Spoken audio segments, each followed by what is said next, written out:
Hey family, it's your sis Lisa. I hope you're doing well. Guys, have you ever felt like you have a million things to do and it all starts piling up and then you start getting overwhelmed? You're like, I don't even know what to focus on first. I don't even know what to do. Like, I'm just overwhelmed. I got like that a lot, honestly, recently. And so I was like, what can I do to like manage this, like time management wise, right? So I'm gonna share with you guys some tips, some techniques to give you an insight into the kind of things that have been like going on in my life that I need to manage. It's like I'm planning this retreat that we're going on in fall 2022. You can join the interest list, all that good stuff, but planning and working on that. Then we have the live group Bible study. You guys can again join that group. We have a Bible study every 2 weeks. That's something to manage and work on. I have another project I'm working on that I'm gonna announce soon. And on top of all that, I'm also getting a master's degree and I work part-time assisting an executive pastor. So it's a lot going on. You know what I'm saying? And it's a lot to balance. And I do a lot of other side projects and things like that and content. It's a lot to manage. So today I want to talk about how to stay on task and focused on one thing so you're not thinking about all the other million things you have to do. It's just right here, present in this task. So let's talk about it.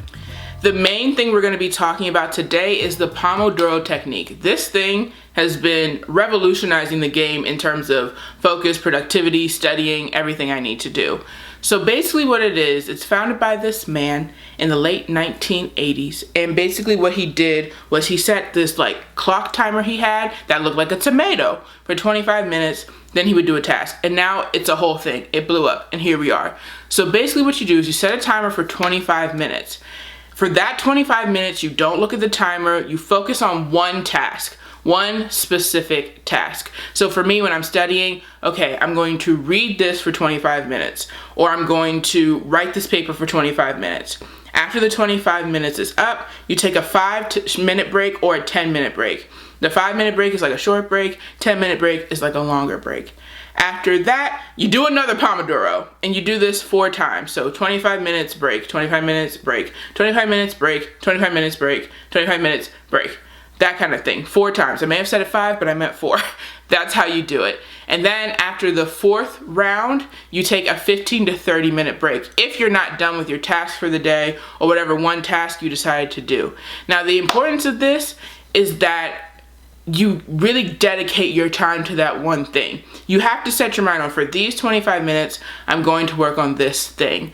I don't know about y'all, but I hate wasting time and I hate misuses of time because it makes me feel like things are piling up on top of me. So if I know, like, it's gotten down to the point where I'm like, okay, I'm gonna work on this project for 25 minutes and I work on it. And I'm like, okay, that only took me 25 minutes. I know how long it'll take me to do this again later. Or if I do for one more 25-minute segment, I could be done with this activity or like whatever it is. And those 5-minute breaks are important for like not burning out. Because for me, I could sit there and for specifically writing papers, sometimes I do this and it's not great. But for writing papers specifically, I can sit there and write a paper for 3 to 4 hours.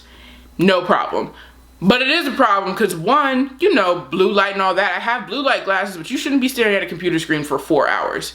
Like, that's just not healthy. You know, you need to step away and do some other stuff. Also, it helps you check off other subtasks. I used to, like, what I did recently was I studied for 25 minutes, then I folded laundry for 10 minutes. Also, conceptually, I realized, it only takes me 10 minutes to fold laundry. Why do I keep putting it off? Things like that come up when you really like are timing stuff, you know?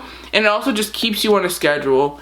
And like I said, keeps you on a schedule, avoid burnout, and makes it so you're not looking at a computer screen for a billion hours or not overexerting yourself, you know? So those are some of the major benefits of doing the Pomodoro Technique. Definitely recommend it. Now I want to share with you guys like best practices during a Pomodoro or in general, just so you can like focus and be in the zone when you're on a task and staying productive. So one tip I have is to keep your phone far away from you. I have a friend who puts her phone in a whole nother room. I'll text her, won't hear from her because her phone is literally in the other room because she's focused on her task. Game recognized game. I get it, sis. Do your task. Don't let me stop you. Literally. Phone in the other room. For me, what I do is I like sit at my desk and I put my phone on like my bed where I can't like reach it. So it's here. It's in the atmosphere, but it's not like with me and I can't like check it. Because when I tell you, if I open my phone, I'm one of those people who I'm working on me, I'm developing, God is working on me. If I open my phone, I'm probably gonna end up on a social media app within moments. Or I'll open my phone, forget why I opened it, which is probably for a good purpose, and then I'm on social media. Like, literally, because it's such a good and easy distraction. But the point of focusing on a task is to block out distractions. So on that same note, another thing you can do is set up do not disturb on your phone. If you have an iPhone, you can set your own custom do not disturb settings, or you can do like personal do not disturb, sleep. Those are the 3 that I have. The personal one is like I can take phone calls, like the settings I have on is like I can take phone calls and my family can hear from me. I'll probably do a separate video about how to set those up. And then do not disturb is like can't nobody get through. I don't see notifications, I don't get phone calls, nothing, nobody. The last tip I have for y'all is a good playlist. I'm gonna be honest with y'all, recently music has been getting me through. All kinds, really and truly. When I'm studying, I like to listen to like a lo-fi Christian playlist I have. I'll link it below. It's not mine, I found it and I listen to it when I study. Sometimes I skip past some of them because they can get distracting, but like they just have lo-fi, really chill music. You know, people like chill hop or like coffee shop music, like stuff like that. You can find on YouTube, Spotify, I'm sure they got on Apple Music, everywhere. Lo-fi beats are the best to study to for me. And then when it comes to like, if I'm working on a task, like if I'm making a graphic, I can listen to music with words and not get distracted. So if I'm like, you know what, I'm working on something God-centered, I'd like to listen to some gospel. Or you know what, I'd like to listen to a playlist I have with a little bit of both. You know what I mean? Some secular music, some gospel music, we're here. Sometimes I'm feeling a 2000s vibe, a 2010s vibe, whatever. Just pick a playlist and really work on it. And I'll even say in the morning, it is hard for me to get out of bed or like whatever without some kind of music on to like push me out of bed. And usually I listen to gospel in the morning because we just woke up. We're trying to be in communion with God, you know, not trying to let too many distractions in off rip. So yeah, that's for me what I like to do. So here we are. I hope these tips have been helpful. And I hope you've gotten some tips on how you can stay productive and just ways to like hack your brain, for lack of a better term, because we need to stay focused out here. We're getting these goals. We're going after what God called us to do. And if that takes you setting a timer, if that takes you putting your phone in another room, if that takes muting certain notifications, any of that, whatever it takes to just focus and get to the zone and focus on the right things in the moment, that's what we gotta do. So again, I hope you found this video helpful. Like I mentioned at the beginning of the video, you guys can join the interest list for the retreat. We'll be launching very soon with all the details to share with you, but the retreat will be in fall 2022. Again, more details coming very, very soon. And also live group Bible study. We just had a meeting this week. It was really fun and really great. So you guys can sign up for that community.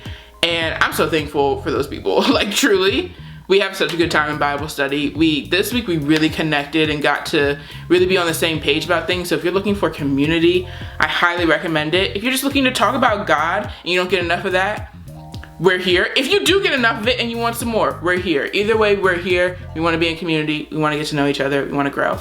And yeah, I think that's all I have to share right now. More fun stuff coming. You can follow me on Instagram. I post some fun stuff there, some fun reels and stuff I've been posting lately, some inspirational ones, some funny ones, some vlog type ones, whatever you want to see. And yeah, so I appreciate you guys watching and checking everything out. Love you, praying for you. If you got a prayer request, drop it below, message me on Instagram, whatever you want to do. Okay, that's the last time I'll say that. Okay, bye!